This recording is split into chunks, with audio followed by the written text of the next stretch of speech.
യുപിയിലെ ഹാത്രസിൽ പിന്നെ T V K റാലിയിൽ ഏറ്റവും ഒടുവിൽ ആന്ധ്രാപ്രദേശിലെ ശ്രീകാകുളത്തടക്കം നമ്മൾ കണ്ടതാണ്. ആൾക്കൂട്ടം ഉണ്ടാക്കുന്ന ദുരന്തങ്ങൾ, മഹാദുരന്തങ്ങൾ ആ തീയോർമോൾ കൊണ്ടാണ് ഇന്നലെ ആ സന്നിധാനത്തിരക്കേണ്ട അപായകരം, ഭയാനകം എന്ന് പറഞ്ഞത് പ്രതിപക്ഷമോ മാധ്യമങ്ങളോ അല്ല, ദേവസ്വം ബോർഡ് അധ്യക്ഷൻ സാക്ഷാൽ ജയകുമാർ തന്നെയാണ്. വാസുവിനെ പോലെയോ പ്രശാന്തിനെ പോലെയോ രാഷ്ട്രീയ ബാഗേജ് ഇല്ലാത്തതിന്റെ ബലത്തിൽ തുറന്നു പറഞ്ഞാണ്. ഇതാ ഇന്ന് കോടതി ഒരുപടി കൂടി കടന്നു പറയുന്നു. അവർ ഭക്തരാണ്, അയ്യപ്പനെ കാണാൻ വരുന്നവരാണ്. ആ ക്യൂവിൽ നിർത്തി കഷ്ടപ്പെടുത്തി ശ്വാസം മുട്ടി മരിക്കാൻ വിട്ടുകൊടുക്കാനാവില്ല. നീചമായ കാട്ടുകൊള്ളയിൽ പോറ്റയ്ക്ക് വിരിച്ച പരവതാനിയിൽ കള്ളക്കളികളിൽ നാണം കെട്ടിറങ്ങിപ്പോയ ദേവസ്വം ബോർഡിനല്ല അപ്രഹരം, നേർക്കുന്നവർ സർക്കാരിനാണ്. എന്തോ master plan, crowd management, seminar, നിർമ്മിത ബുദ്ധി ഉപയോഗിച്ച് ആൾക്കൂട്ട നിയന്ത്രണം എന്നൊക്കെ ചുമ്മാതങ്ങ് വീശിത്തള്ളി വെള്ളാപ്പള്ളി അടക്കം സമുദായ നേതാക്കളെ ഷോക്കേസ് ചെയ്യാൻ നടത്തിയ കാപട്യം ആ രാഷ്ട്രീയ സംഗമം കഴിഞ്ഞിട്ട് മാസമൊന്നും ആയിട്ടില്ല. ആ ഹൈടെക് നിയന്ത്രണമൊക്കെ പോട്ടെ, 10-12 മണിക്കൂർ ഒറ്റക്കാലിൽ നിൽക്കുന്ന അയ്യപ്പന്മാർക്ക്, ക്ഷീണിച്ചു പോയ കുഞ്ഞുങ്ങൾക്ക്, അമ്മമാർക്ക് കുറച്ച് പച്ചവെള്ളം കൊടുക്കാൻ എന്താണോ ഇത്ര പ്രയാസം എന്നാണ് കോടതി സമക്ഷം ചോദ്യമുന. ഏതോ ക്യൂ കോംപ്ലക്സ് ഉണ്ടായിട്ടും അതൊന്ന് അടിച്ചുവാരി വൃത്തിയാക്കി സൗകര്യങ്ങൾ ഉണ്ടാക്കാതെ നടപ്പന്തലിൽ കാലിക്കൂട്ടങ്ങളെ പോലെ മനുഷ്യരെ നിർത്തലാണെങ്കിൽ ആ തീർത്ഥാടന കേന്ദ്രത്തോട് കാണിക്കുന്ന അവഹേളനമാണ് അനാസ്ഥയുടെ പരകോടി. 53 ലക്ഷം തീർത്ഥാടകർക്ക് 1000 ടോയ്ലറ്റ് കൊണ്ട് എന്തു ചെയ്യാനാ എന്ന് പോയ വാരം കോടതി ചോദിച്ചതാണ്. ഒരു 10 എണ്ണം അധികം വെക്കാൻ കഴിവില്ലാത്ത സംഘം ഉള്ള കക്കൂസ് പോലും വൃത്തിയാക്കാൻ തമിഴ്നാട്ടിൽ നാളെ കൊണ്ടുവരും എന്ന് ജയകുമാർ ഇന്നലെ പറയേണ്ടി വരുന്ന ഗതികേടാണെങ്കിൽ ഇറങ്ങിപ്പോയ ദേവസ്വം ബോർഡ് ദ്വാരപാലപാളികൾ ഇളക്കുന്ന ഉടായ്പല്ല അതെന്തെങ്കിലും ചെയ്തോ? അടിമുടി മാലിന്യം നിറഞ്ഞു മുങ്ങിക്കുളിച്ചാൽ രോഗം വരുമെന്ന് ഉറപ്പില്ലാത്ത പമ്പാ നദിയെപ്പറ്റി, കുടിവെള്ളം കൊടുക്കാൻ ആളില്ലാത്തതിനെപ്പറ്റി, പാളിക്കാട്ടിൽ കയറി ഏകോപനത്തെപ്പറ്റി ജയകുമാർ ക്ലാരിറ്റിയോടെ തുറന്ന് സംവദിക്കുമ്പോഴാണ് ഇറങ്ങിപ്പോയ പ്രശാന്തിന്റെ ന്യായീകരണം പ്രതിപക്ഷം സുവർണാവസരമാക്കുന്നുവെന്നാണ്. നരകയാതന ലോകം മൊത്തം കണ്ടിട്ടും ക്യാപ്സ്യൂൾ ഇറക്കാൻ തോന്നിയല്ലോ പ്രശാന്തെ, കഷ്ടമാണ്. യോഗം ചേരാൻ എന്തോ പെരുമാറ്റച്ചട്ടം തടസ്സമായെന്നാണ്. കേരളത്തിലെ ചരിത്രത്തിൽ ആദ്യമായി നടക്കുന്ന തീർത്ഥാടനം എന്ന മട്ടിലാണ് വിദണ്ഡ ന്യായങ്ങൾ. മന്ത്രി വൃശ്ചികമൊന്നും ഇന്നലെ അങ്ങ് പൊട്ടിവീണതല്ല. ദ്വാരപാലകരെന്നും മേൽക്കൂരയെന്നും കട്ടളയെന്നും പറഞ്ഞ് സ്വർണ്ണമുള്ളതൊക്കെ 6 മാസം ഇളക്കുന്ന അറ്റകുറ്റപ്പണി ശുഷ്കാന്തിയുടെ 1001 കുറച്ച് കുടിവെള്ളം കൊടുക്കാൻ, ആ കക്കൂസ് ഒന്ന് വൃത്തിയാക്കാൻ കാണിക്കണം സർക്കാരെ. അവർ മാടിൻ കൂട്ടമല്ല, മനുഷ്യരാണ്. പ്രിയ പ്രേക്ഷകർക്ക് എൻകൗണ്ടറിലേക്ക് സ്വാഗതം.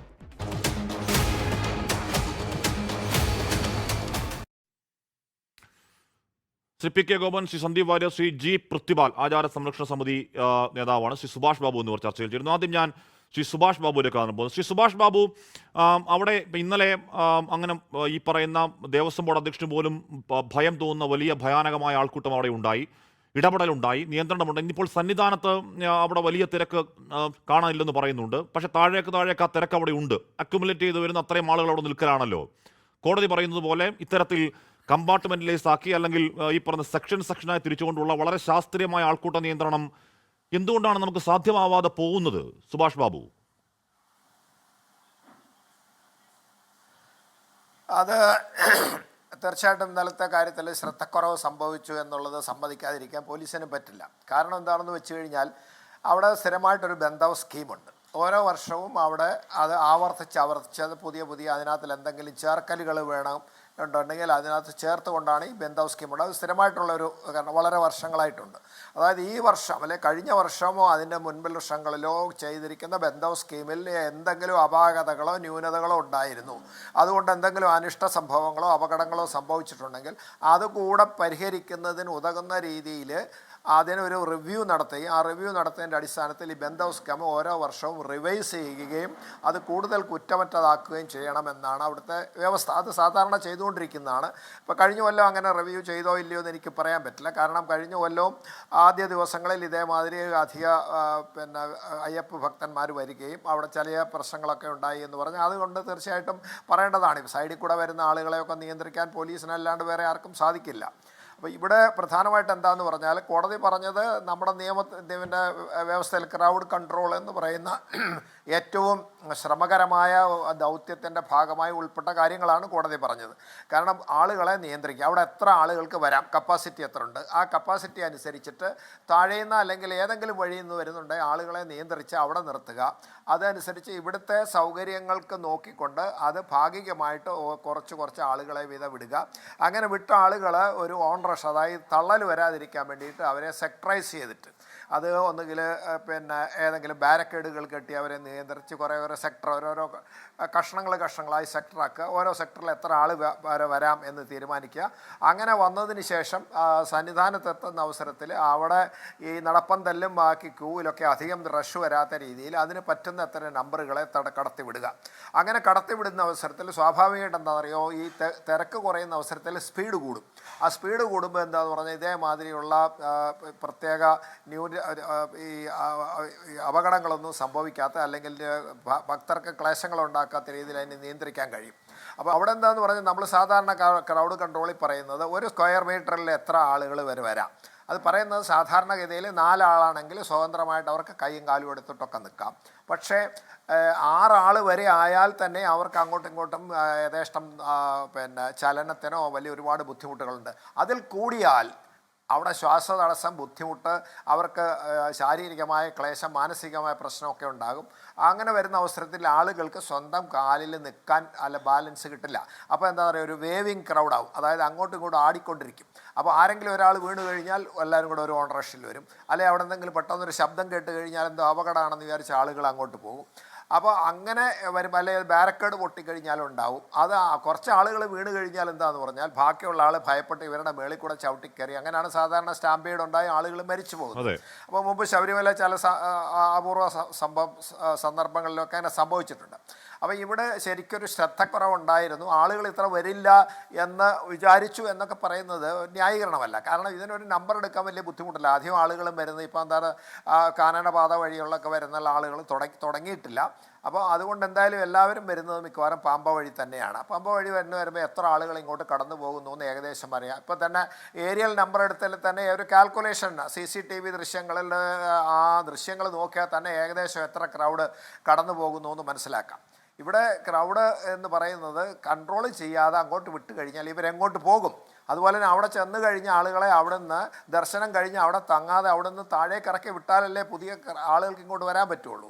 അതൊക്കെ വ്യക്തമായ ധാരണയുടെ അടിസ്ഥാനത്തിലുള്ള സ്കീമുകൾ അവിടെ ഉണ്ട്. അതിനുവേണ്ടി പ്രത്യേകം സെക്ടറൈസ് ചെയ്ത് ഉദ്യോഗസ്ഥന്മാരെ നിയമിച്ച് അവർക്ക് പ്രത്യേക നിർദ്ദേശം കൊടുത്ത് അവർ ചെയ്യുന്ന ജോലിക്ക് സൂപ്പർവൈസ് ചെയ്യാൻ പ്രത്യേക മേലുദ്യോഗസ്ഥന്മാരെയൊക്കെ നിയമിച്ചിട്ടാണ് അവിടെ ചെയ്യുന്നത്. അപ്പോൾ ഇവിടെ സംഭവിച്ചു പോയിരിക്കുന്നത് എന്താ പറയുക, ആളുകൾ എത്ര വരുന്നു, കാരണം ആളുകൾ വരില്ല എന്ന് തെറ്റിദ്ധരിച്ചു എന്നാണ് പറയുന്നത്. മറ്റൊരു ക്ഷേത്രങ്ങളില്ലാത്ത പോലെ ഈ വെർച്വൽ ക്യൂ എന്ന സംവിധാനം ഉണ്ടാകുന്നത് എന്തുകൊണ്ട്? വെർച്വൽ ക്യൂ എന്ന സംവിധാനം വരുന്നതോടുകൂടി നമുക്ക് എത്ര ആളുകൾ കൃത്യമായി എത്താൻ കഴിയുമെന്ന് നമുക്ക് കൃത്യമായി അടിസ്ഥാനപ്പെടുത്താൻ കഴിയുമെന്നുള്ളതാണ്. മാത്രമല്ല ഇക്കുറി ഈ വെർച്വൽ ക്യൂ സംവിധാനം ഈ 9-ാം തീയതി വരെയുള്ള വെർച്വൽ ക്യൂ റദ്ദായത് ഏതാനും മണിക്കൂർ കൊണ്ടാണ്. അത് ട്രെൻഡ് എന്താണെന്നും കൂടുതൽ ഭക്തർ എത്തുമെന്നും മനസ്സിലാക്കാൻ ബോധമുള്ളവരോട് ഉണ്ടാവണം. അത് മസ്റ്റാണ്. ഇതിനാണ് ദേവസ്വം ബോർഡ് എന്നൊക്കെ പറഞ്ഞു. അങ്ങനെയൊക്കെ എത്താം. ജി പൃഥ്വിപാൽ, അങ്ങ് പൃഥ്വിയൊക്കെ എപ്പോഴും അവിടെ സന്നിധാനത്തുള്ളവരാണ്. ശരിയാണ്, അന്ന് വൃശ്ചികം 1 തന്നെ 1 ലക്ഷത്തിനടുത്ത് ആൾ വന്നു. ഇന്നലെയും മിനിഞ്ഞാന്നും ഇന്നലെയൊക്കെ 1,96,000 ചില്ലുവാനം ആളുകളോട് വന്നു. ഇന്നും അവിടെ ആളുണ്ടായി, വലിയ തിരക്കുണ്ടായി എന്നത് വസ്തുതയാണ്. ശരി, അതുകൊണ്ട് ഈ പറയുന്ന കുടിവെള്ളം, അതുകൊണ്ട് ഈ പറയുന്ന ടോയ്ലറ്റ് വൃത്തിയാക്കൽ, അതുകൊണ്ട് പമ്പാ മാലിന്യം അങ്ങനെ കിടക്കൽ എന്നത് ന്യായമാണോ ശ്രീ പൃഥ്വിപാൽ? ഇത് ഇത്തരത്തിൽ ഈ ശബരിമലയിൽ തീർത്ഥാടന കാലം ആരംഭിക്കുന്നു എന്ന് ഇവർ ഇന്നലെയല്ല അറിഞ്ഞത്. ഈ വൃശ്ചിക മാസം തുടങ്ങുന്നതിൻ്റെ 2 ദിവസം മുമ്പ് പെട്ടെന്ന് പൊട്ടി വീണതല്ല ഇത്. ഓർക്കാപ്പുറത്ത് തീർത്ഥാടന കാലം തുടങ്ങിയതല്ല. കഴിഞ്ഞ 25 ദിവസം മുമ്പേ വെർച്വൽ ക്യൂ പ്ലാറ്റ്ഫോം ഓപ്പൺ ആയതാണ്. ആളുകളത് ബുക്ക് ചെയ്യാൻ തുടങ്ങി 4 ദിവസത്തിനകം തന്നെ ഒരു 3-4 ദിവസത്തെ വെർച്വൽ ക്യൂ അത് റദ്ദായി. അത് കഴിഞ്ഞിട്ട് ഒരു 10 ദിവസത്തിനുള്ളിൽ തന്നെ ഏകദേശം 3-ാം തീയതി വരെയുള്ള ബുക്കിംഗ് പൂർത്തിയായി. അപ്പോൾ 20 ദിവസം മുമ്പ്, തീർത്ഥാടന കാലം ആരംഭിക്കുന്നതിനും 20 ദിവസം മുമ്പ് അല്ലെങ്കിൽ 15 ദിവസം മുമ്പേ തന്നെ അറിയാം ഇത്ര ഓരോ ദിവസങ്ങളിലും ഇത്ര മണിക്കൂറുകളിൽ ആൾക്കാർ സ്ലോട്ട് അനുസരിച്ച് ആളുകൾ ബുക്ക് ചെയ്തിട്ടുള്ളത്. ആ ബുക്ക് ചെയ്തിട്ടുള്ള ആളുകൾ ഇത്ര പേര് ഇവിടെ വരും എന്നുള്ള മുന്നേ അറിയാമായിരുന്നിട്ടും ഇതിപ്പോൾ 2010-ലാണ് വെർച്വൽ ക്യൂ സംവിധാനം. അന്നത്തെ ADGPയുടെ ചന്ദ്രശേഖരൻ്റെ കാലത്ത് തുടങ്ങിയതാണ്. പരീക്ഷണാടിസ്ഥാനത്തിൽ 2-3 വർഷങ്ങൾ കൊണ്ട് പടിപടിയായിട്ടാണ് ഇപ്പോൾ പൂർണ്ണമായിട്ടും വെർച്വൽ ക്യൂവിലേക്ക് കടന്നു വന്നത്. അതിനു മുമ്പ് യാതൊരു പ്രഡിക്ഷനും ഇല്ലാതെ തന്നെ ആളുകൾ, ലക്ഷക്കണക്കിന് ആൾക്കാർ വന്ന ഒരു തീർത്ഥാടന കേന്ദ്രത്തിൽ ഇത്തരം ഭയാനകമായ ഒരു തിരക്കും അല്ലെ കൺട്രോൾ ചെയ്യാൻ പറ്റാതെ ആളുകൾ ദർശനം കിട്ടാതെ മടങ്ങിപ്പോകുന്ന സാഹചര്യം ഉണ്ടായിട്ടുള്ളത് കഴിഞ്ഞ 2023-2024 കാലത്തിലാണ്. അന്ന് ADGP അജിത് കുമാറിൻ്റെ നേതൃത്വത്തിലുള്ള സംഘം നിയന്ത്രിക്കാൻ പറ്റാതെ ആയിരക്കണക്കിന് ആളുകൾ പല സ്ഥലങ്ങളിൽ നിന്നും കെട്ടിറക്കി തിരിച്ച് പന്തളത്തും എരുമേലിയിലും മറ്റ് അയ്യപ്പ ക്ഷേത്രങ്ങളിലും പോയി തിരിച്ചു വരുന്ന സാഹചര്യം ഉണ്ടായിട്ട് കഴിഞ്ഞ പ്രാവശ്യം അത് പരിഹരിച്ചതാണ്. ഈ കഴിഞ്ഞ പ്രാവശ്യം എങ്ങനെയാണിത് പരിഹരിച്ചതെന്ന് പഠിക്കാതെ എങ്ങനെയാണ് 2023-24 ഈ കഴിഞ്ഞ ഇതേപോലെ ഇതിലും ഭയാനകമായ സംവിധാനം ഉണ്ടായത്. ഈ തിരക്ക് നിയന്ത്രിക്കാൻ ആവാതെ ആളുകൾ പല സ്ഥലങ്ങളിലായിട്ട് വാഹനം ബ്ലോക്ക് ആകുന്നു, അതേപോലെ ആളുകൾക്ക് കയറിപ്പോകാൻ സാധിക്കാതെ തിരികെ പോകേണ്ട അവസ്ഥ വരുന്ന സാഹചര്യം ഉണ്ടായത് പഠിക്കാൻ സാധിക്കാത്തത് വളരെ കഷ്ടമാണ്. ഇപ്പോൾ തീർത്ഥാടന കാലം തുടങ്ങി ഒരു ദിവസത്തിനകം തന്നെ ഇത്തരത്തിൽ ഒരു തീർത്ഥാടനം മുഴുവനും താറുമാറായി എന്ന് സമ്മതിക്കേണ്ടി വരുന്നത് എത്ര കഷ്ടമാണ്. കാരണം ഇതിനു മുമ്പ് ആഗോള അയ്യപ്പ സംഗമം നടത്തുന്നതിനുള്ള മുന്നൊരുക്കത്തിൻ്റെ 10-1 പോലും നടത്തുന്നതിനേക്കാൾ ഇപ്പോൾ അവിടെ 12ഓളം ജർമ്മൻ ടെൻറ്റുകൾ കെട്ടിയിട്ടുണ്ട്. ആ ജർമ്മൻ ടെൻറ്റുകളുടെ തൊട്ടടുത്തുള്ള ടോയ്ലറ്റ് കോംപ്ലക്സ് 3 കോംപ്ലക്സുകളിൽ ഒരെണ്ണം മാത്രമായിരുന്നു വർക്കിംഗ് ഉണ്ടായിരുന്നത്. ദർശനത്തിന് നിൽക്കുന്നതിനേക്കാൾ ക്യൂ ആണ് പ്രാഥമിക ആവശ്യത്തിന് വേണ്ടിയിട്ട് ആ ടോയ്ലറ്റ് കോംപ്ലക്സിൽ പോകേണ്ടി വരുന്ന അവസ്ഥയുണ്ടായിട്ട് ആ പൊതുസ്ഥലങ്ങളിൽ പമ്പാ തീരത്തെ ആളുകൾ മലമൂത്ര വിസർജനം ചെയ്യുന്ന സാഹചര്യം ഉണ്ടായിട്ട് ഇന്നാണ് ആ 2 കോംപ്ലക്സുകൾ കൂടി തുറന്നു കൊടുക്കാൻ തയ്യാറായത്. മുന്നൊരുക്കങ്ങൾ എല്ലാം ശരിയാകാതെ വരുന്ന ഒരു സാഹചര്യം എങ്ങനെ വന്നു? മുന്നേ വരുന്നത് 70,000 പേരെ വെർച്വൽ ക്യൂവിൽ അല്ലെങ്കിൽ 20,000 പേരെ സ്പോട്ട് ബുക്കിങ്ങിൽ വരും എന്ന് മുന്നേ അറിയാമായിരുന്നിട്ടും അവരെ നിയന്ത്രിക്കാനുള്ള സംവിധാനങ്ങൾ ഏർപ്പെടുത്തുന്നതിൽ പോലീസും ദേവസ്വം ബോർഡും ഭരണകൂടവും ചെയ്ത പരാജയം അത് ഭക്തരുടെ കൂടെ സമ്മതിക്കുന്നത് കൊണ്ടല്ല. ഈ ആയിരക്കണക്കിന് ഭക്തരെ കന്യയ്യപ്പന്മാർ ഇനി ഒരിക്കലും വരാൻ പറ്റാത്തത്രത്തിലുള്ള മാളികപ്പുറങ്ങൾ അവർ കണ്ണീരോടെ വന്ന് ഈ മറ്റ് സ്ഥലങ്ങളിൽ പോയി ദർശനം കിട്ടാതെ അവരുടെ ഇരുമുടി കെട്ടഴിച്ച് കണ്ണീരോടെ മാല ഊരി തിരികെ പോകേണ്ട അവസ്ഥ. അത് ഇപ്പൊ അവര് തിരികെ വരണമെന്ന് പറയുന്നത് ബംഗളൂരിൽ നിന്നുള്ള കുറച്ച് ആളുകൾ അവിടെ വന്ന് ഈ പറഞ്ഞ നെയ്ത്തേങ്ങ അർപ്പിച്ച് അവിടുന്ന് മടങ്ങി സങ്കടത്തോടെ മടങ്ങി അവിടുത്തെ കുറച്ച് ആൾക്കാർ പറഞ്ഞായിരുന്നു. ഇന്ന് ആയിരക്കണക്കിന് ആളുകൾ ഉണ്ടായിരുന്നു പന്തളത്ത്. ഇത് നെയ്ത്തേങ്ങ സമർപ്പിച്ചിട്ട് ഇന്നലെ വന്നവർ പരാതിയില്ല എന്ന് പറഞ്ഞ് തിരികെ പോയെങ്കിൽ ഇന്ന് വന്നവർ പരാതിയോടുകൂടിയാണ് തിരികെ പോയത്. അവർ ഇങ്ങനെ സമർപ്പിക്കുമ്പോൾ തിരികെ വരണമെന്ന് പറയുന്നവരോട് ഇന്ത്യൻ റെയിൽവേ അവർക്ക് വേണ്ടി കാത്തു നിൽക്കുമോ? മാസങ്ങൾക്ക് മുമ്പ് ട്രെയിൻ ടിക്കറ്റ് ബുക്ക് ചെയ്ത് വന്നവർ അവർക്ക് തിരികെ പോകാനുള്ള സമയം ശബരിമലയിൽ 5 മണിക്കൂറോ 8 മണിക്കൂറോ ക്യൂ നിൽക്കാൻ അവർ തയ്യാറായി. അതിന് തിരിച്ചിറങ്ങാനുള്ള സമയവും മറ്റ് സ്ഥലങ്ങളിൽ പോകാനുള്ള സമയവും ഒക്കെ കണക്ക് കൂട്ടിയിട്ടാണ് അവർ റിട്ടേൺ ടിക്കറ്റ് ബുക്ക് ചെയ്യുന്നത്. ആ റിട്ടേൺ ടിക്കറ്റ് ബുക്ക് ചെയ്ത അതിനും എത്താൻ സാധിക്കാതെ വരുമ്പോൾ ഈ 10, 30, 50 പേരടങ്ങുന്ന സംഘങ്ങളായി വരുന്ന ആളുകൾ ഗുരുസ്വാമിമാരും പ്രായമായവരും സ്ത്രീകളും അതേപോലെ തന്നെ കൊച്ചുകുട്ടികളെയുമായി വരുന്ന ആളുകൾ ട്രെയിൻ കിട്ടാതെ പിന്നെ തിരികെ എങ്ങനെ പോകും എന്നാണ് ഇവർ പറയുന്നത്. തിരികെ വന്നോളൂ, ഇവിടെ ദർശനത്തിന് സൗകര്യം ഒരുക്കിയിട്ടുണ്ട് എന്നല്ല പറയേണ്ടത്. ശരി, ഞാനെത്താമൂർത്തി പി കെ ഗോപൻ ഇവിടെ ഹൈക്കോടതി ചോദിക്കുകയാണ്. ഹൈക്കോടതി ചോദിക്കുകയാണ് ഇവിടെ ഇത്രയും മനുഷ്യരെ കഷ്ടപ്പെടുത്തുന്ന അവരെ ശ്വാസം മുട്ടി മരിക്കാൻ വിട്ടുകൊടുക്കാൻ കഴിയില്ല എന്നൊരു ഹൈക്കോടതി പറയേണ്ടി വരുന്ന അവസ്ഥ നമ്മൾ ഇന്നലെ സംസാരിച്ചാണ് ഈ കാര്യങ്ങളൊക്കെ. കോടതി അത് തന്നെ പറയുന്നു. ഈ മുന്നൊരുക്കങ്ങളുടെ അങ്ങേയറ്റം പാളിപ്പോയത്, ഏകോപനമില്ലാതായി പോയത് ജയകുമാർ ഇന്നും സംഭവിക്കുന്നു. ഉണ്ടാവാൻ പാടില്ലാത്തതായിരുന്നു ശ്രീ പി കെ ഗോപൻ.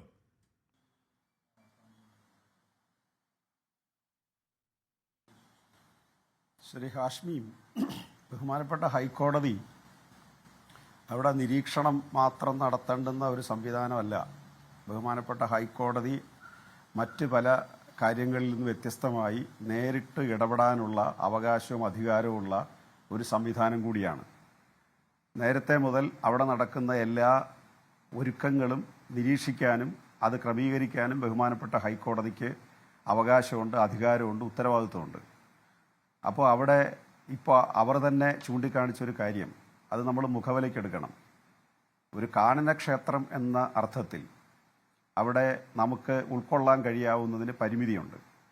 ആ പരിമിതി വെച്ചുകൊണ്ടാണ് ഹൈക്കോടതി 20,000 സ്പോട്ട് ബുക്കിങ്ങും 70,000 വെർച്വൽ ബുക്കിങ്ങും അനുവദിച്ചത്. പക്ഷേ ബഹുമാനപ്പെട്ട കോടതിക്ക് തന്നെ മനസ്സിലായി ആ 20,000 അവിടെ സാധ്യമല്ല. 20,000 സാധ്യമാകും, 70,000 സാധ്യമാകും. പക്ഷേ സംഭവിച്ചത് എന്താ? 20,000 സ്പോട്ട് ബുക്കിംഗ് സ്ഥലത്ത് 37,000 ആളുകൾ പ്രവേശിക്കുന്നു.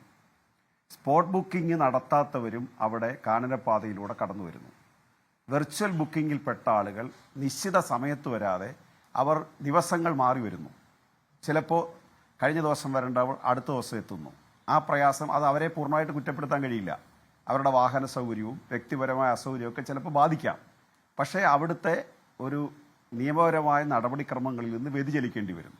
ഈ സാഹചര്യം മനസ്സിലാക്കിയിട്ടാണ് കോടതിക്ക് അത് കൃത്യമായി ബോധ്യപ്പെട്ടതുകൊണ്ടാണ് അവർ 20,000 എന്നുള്ളത് 5 ദിവസത്തേക്ക് 5,000 ചുരുക്കിയത്. അത് കൺട്രോളാക്കാൻ വേണ്ടിയിട്ടാണ്. അപ്പോൾ അവിടുത്തെ പ്രശ്നം ഇത് മുന്നൊരുക്കങ്ങളില്ലാത്തതോ അവിടെ ഇത്തരം കാര്യങ്ങൾ തയ്യാറാക്കാത്തതോ അല്ല. ഈ ഒഴിഞ്ഞു പോയി എന്ന് പറയുന്നവർ, നെയ്ത്തേങ്ങ അടിച്ചു പോയി എന്ന് പറയുന്നവർ വന്ന 1,00,000 പേരല്ല, ഏതാനും ആളുകളാണ്. അല്ലാതെ അവിടെ വരുന്നവർക്കൊന്നും ഈ സൗകര്യം ഇല്ലാതില്ല. ചുരുക്കം ആളുകൾക്ക് തിരിച്ചു പോകേണ്ടി വന്നു. അങ്ങനെ തിരിച്ചു പോകേണ്ടി വന്നവരെ പോലീസ് തന്നെ തിരിച്ചു വിളിച്ച്, ഇപ്പോൾ കൊല്ലം പാരിപ്പള്ളിയിലെ ഒരു സംഭവം മിക്കവാറും എല്ലാ ചാനലുകളും നന്നായി റിപ്പോർട്ട് ചെയ്തു. അവർ 17-18 പേരടങ്ങുന്ന ഒരു സംഘത്തെ, കൂടുതൽ സ്ത്രീകളാണ്, മാളികപ്പുറങ്ങളാണ്, അവരെ തിരിച്ചു വിളിച്ച് ദർശനം നടത്തി വിടുന്ന, പോലീസിന് നന്ദി പറഞ്ഞു വിടുന്ന ഒരു കാഴ്ചയുണ്ട്. അപ്പം നമ്മൾ പോസിറ്റീവ്സിനെ കൂടെ കണ്ടാലേ ഇത് ശരിയാവും. നെഗറ്റീവ് മാത്രം രാഷ്ട്രീയ പ്രചരണത്തിന് വേണ്ടി ഉപയോഗിക്കുന്നത് പോലും ഉപയോഗിക്കാൻ പാടില്ല.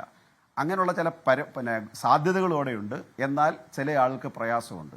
ഇതെല്ലാം ബഹുമാനപ്പെട്ട ഹൈക്കോടതിയുടെ കൂടി അഭിപ്രായത്തിൻ്റെയും തീരുമാനത്തിൻ്റെ അടിസ്ഥാനത്തിൽ അത് ക്രമീകരിക്കുന്നതോടുകൂടി ശബരിമലയിലെ പ്രശ്നത്തിന് പരിഹാരം കാണാൻ കഴിയുമെന്നാണ്.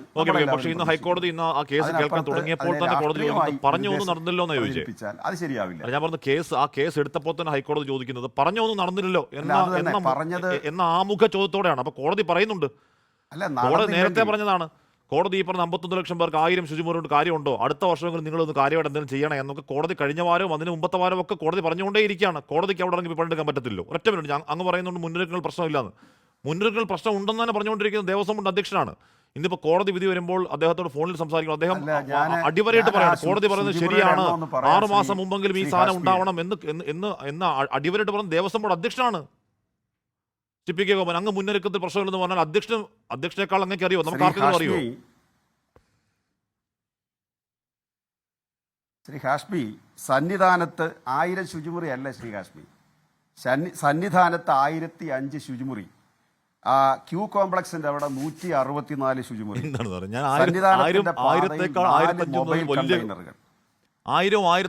വലിയ വ്യത്യാസമുണ്ടോ?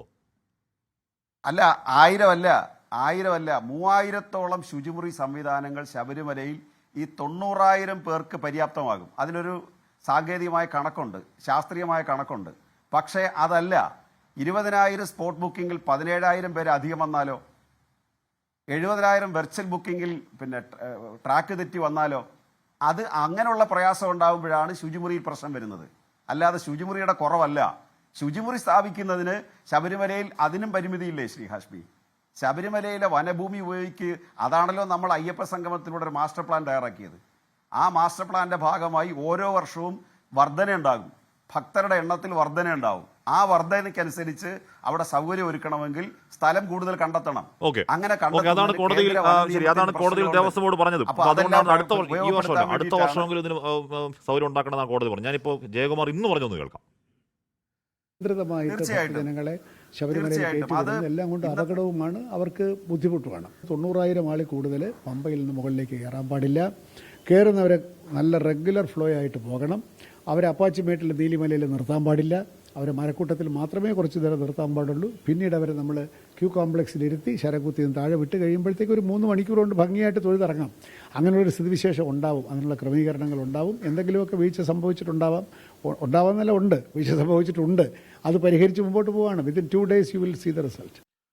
സന്ദീപ് വാര്യർ, അവിടെ കെ ജയകുമാറിന് അവിടെ വീഴ്ച ഉണ്ടെന്ന് തുറന്ന് സമ്മതിക്കല്ല മറ്റു മാർഗ്ഗമില്ലെന്ന് മാത്രമല്ല അദ്ദേഹത്തിന് സത്യസന്ധത ഉണ്ടല്ലോ, അദ്ദേഹത്തിന് പറഞ്ഞാൽ മതിയാവുള്ളൂ. മുന്നൊരുക്കങ്ങളിൽ വീഴ്ച ഉണ്ടായെന്ന് അദ്ദേഹം ഇന്നലെ പറയുന്നുണ്ട്. ഹൈക്കോടതി വിധി വരുന്ന നമ്മൾ ആ സമയത്ത് ഫോണിൽ വിളിക്കുമ്പോൾ അദ്ദേഹം അടിവരായിട്ട് പറയുന്നുണ്ട് ഇതൊക്കെ ശരിയാണ്, 6 മാസം മുമ്പെങ്കിലും ഇത് പൂർത്തിയാക്കണം, അതിൻ്റെ റിവ്യൂ ഉണ്ടാവണം. ഇക്കുറി ഒന്നും ഉണ്ടായില്ല, ഇക്കുറി അവിടെ മുന്നൊരുക്കങ്ങൾ തുടങ്ങി വെച്ചു, പക്ഷേ അത് പൂർത്തിയായില്ല എന്നൊക്കെ വളരെ കൃത്യമായി അദ്ദേഹം പറയുന്നുണ്ട്. PS പ്രശാന്ത് ഒരു മാധ്യമത്തിന് കൊടുത്ത അഭിമുഖത്തിൽ പറയുന്നത് പ്രതിപക്ഷം ശബരിമലയെ വോട്ട് നേടാനുള്ള സുവർണാവസരമാക്കി മാറ്റുകയാണെന്നാണ്. ഇത് മനുഷ്യരെ മൊത്തം അവിടെ കുടിവെള്ളമില്ലാതെ ആൾക്കാർ വലയുന്നതും കൊച്ചു കുഞ്ഞുങ്ങളടക്കം ക്ഷീണിച്ചിരിക്കുന്നതും ദൃശ്യങ്ങളായി ലോകം മൊത്തം കണ്ടപ്പോഴും ഇത് സുവർണാവസരം എന്നൊക്കെ മുൻ അധ്യക്ഷൻ പറയണമെങ്കിൽ ചിലർ തൊലിക്കെട്ടി പോരാ. സന്ദീപ്, ആ വാക്ക് ഉപയോഗിക്കുന്നത് ക്ഷമിക്കണം.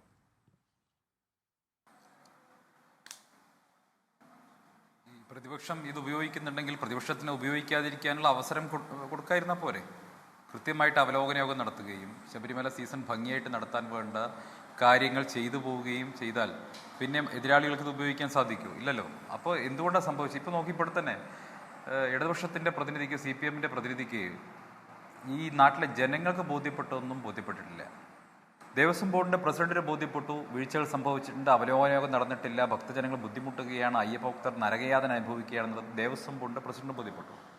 ബഹുമാനപ്പെട്ട ഹൈക്കോടതിക്ക് ബോധ്യപ്പെട്ടു. ഹൈക്കോടതി നിശ്ചിതമായിട്ടുള്ള വിമർശനം ഉന്നയിച്ചു, ദേവസ്വം ബോർഡിനെ വിമർശിച്ചു. കേരളത്തിലെ 24 ന്യൂസ് ഉൾപ്പെടെയുള്ള സകലമാന മാധ്യമങ്ങൾക്കും ബോധ്യപ്പെട്ടു ശക്തമായിട്ടുള്ള അവിടെ വീഴ്ച സംഭവിച്ചിട്ടുണ്ട്, ഭക്തർ ബുദ്ധിമുട്ടുന്നു, പ്രയാസപ്പെടുന്നു എന്ന് മാധ്യമങ്ങൾ മുഴുവൻ റിപ്പോർട്ട് ചെയ്യുന്നു, നമ്മളെല്ലാവരും കണ്ടുകൊണ്ടിരിക്കുന്നു. ഈ സംസ്ഥാനത്തെ മുഴുവൻ ജനങ്ങൾക്കും ബോധ്യപ്പെട്ടു, ഹൈക്കോടതിക്ക് ബോധ്യപ്പെട്ടു, ദേവസ്വം ബോർഡിന്റെ പ്രസിഡന്റിന് ബോധ്യപ്പെട്ടു, CPM-ന്റെ ആളുകൾക്ക് മാത്രം ബോധ്യപ്പെടുന്നില്ല. അവരിപ്പോൾ ന്യായീകരിച്ചുകൊണ്ടിരിക്കുക 1000 ടോയ്ലറ്റ് അല്ല 1005 ഉണ്ടെന്ന് പറയും. 5 അധികമുണ്ട്, മഹാകാര്യം. നിലവിലുള്ള ഇവിടെ ഭക്തജനങ്ങൾ 90,000 വന്നു, അല്ല അയ്യപ്പ ഭക്തർ 90,000 പേര് വന്നു, സ്പോട്ട് ബുക്കിങ്ങിൽ 20,000 പേര് കൂടുതൽ വന്നു.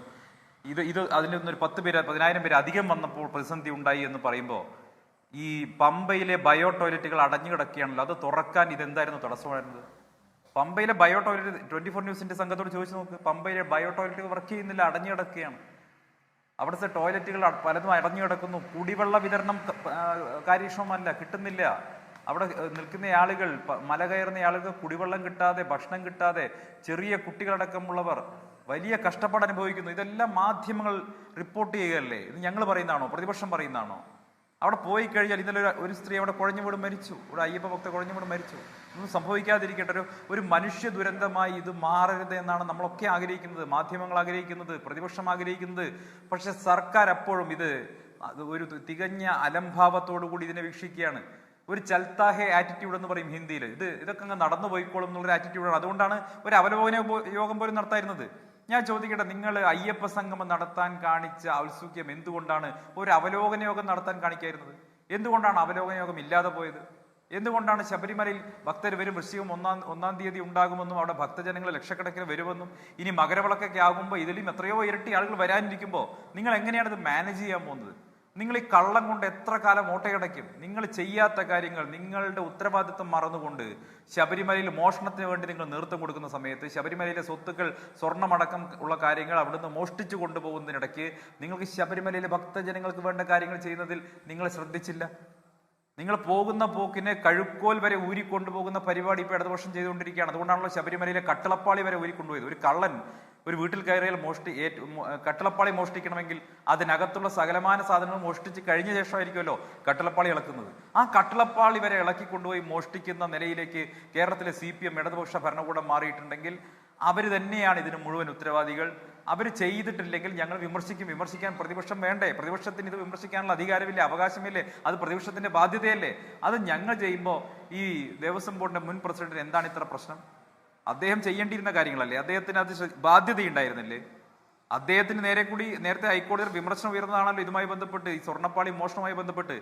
അപ്പോൾ ഈ അയ്യപ്പനുമായി ഒരു വിശ്വാസവുമില്ലാത്ത, അയ്യപ്പനെ വിശ്വസിക്കാത്ത, ഒരു വിശ്വാസവും ഇല്ലാത്ത കുറെ ആളുകൾ ഇതിന്റെ തലപ്പത്ത് കയറിയിരുന്ന് ഇതിനെ വിശ്വാസത്തെ കച്ചവടച്ചരക്കാക്കി ഇത് ഒരു കൊള്ള ചെയ്യാനുള്ള കേന്ദ്രം മാത്രമാക്കി മാറ്റി. അവിടുത്തെ അയ്യഭക്തർ, പാവപ്പെട്ടവർ കടന്നു വരുമ്പോൾ അവർക്ക് ഒരു സൗകര്യമില്ല. നോക്കൂ, നിങ്ങൾ അപ്പുറത്തെ അയ്യപ്പ സംഗമം നടത്തിയപ്പോൾ അവർക്ക് എവിടെയായിരുന്നു താമസം ഒരുക്കിയത്? ഏതെങ്കിലും അതിൽ പങ്കെടുത്തൊരു പ്രതിനിധിക്ക് എന്തെങ്കിലും ഒരു കുറവുണ്ടായോ? ഇല്ലല്ലോ. അവർക്ക് പഞ്ചനക്ഷത്രാവാസം എവിടെയായിരുന്നു?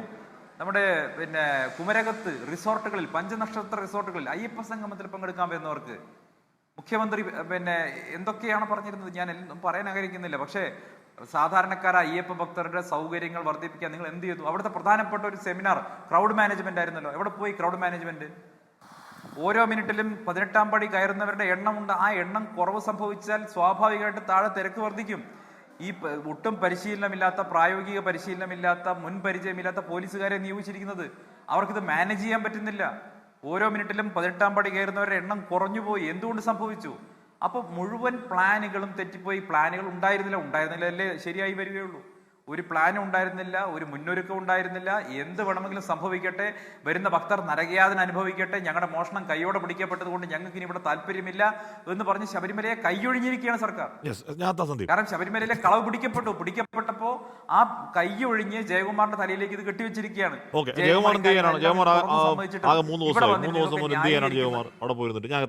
സുഭാഷ് ബാബു ഇവിടെ അദ്ദേഹത്തിനൊന്നും ചെയ്യാനില്ല. പക്ഷെ സുഭാഷ് ബാബു ഇവിടെ നമുക്കൊരു ചാൻസ് എടുക്കാൻ പറ്റില്ല. ഇന്നലെ അങ്ങനെ ഉണ്ടാവാതിരിക്കട്ടെ. പക്ഷെ ഒരു മനുഷ്യനൊന്ന് താഴെ വീണാൽ, എന്തെങ്കിലും ഒരു ഉന്തും തള്ളും ഉണ്ടായാൽ അവിടെ നമുക്ക് അചിന്ത്യമായ രീതിയിൽ ദുരന്തം അവിടെ ഉണ്ടാവാതിരിക്കട്ടെ. സുഭാഷ് ബാബു, ഇനി ഒരു ചാൻസ് എടുക്കാൻ പറ്റില്ല. ഇനി നമുക്ക് ഇന്നലെ ഉദ്യോഗസ്ഥരവിടെ എത്തി, മിടുക്കര ഉദ്യോഗസ്ഥരവിടെ എത്തി, ഒരു 2-3 മണിക്കൂർ കൊണ്ട് ആ പ്രതിസന്ധി പരിഹരിക്കാൻ കഴിഞ്ഞു.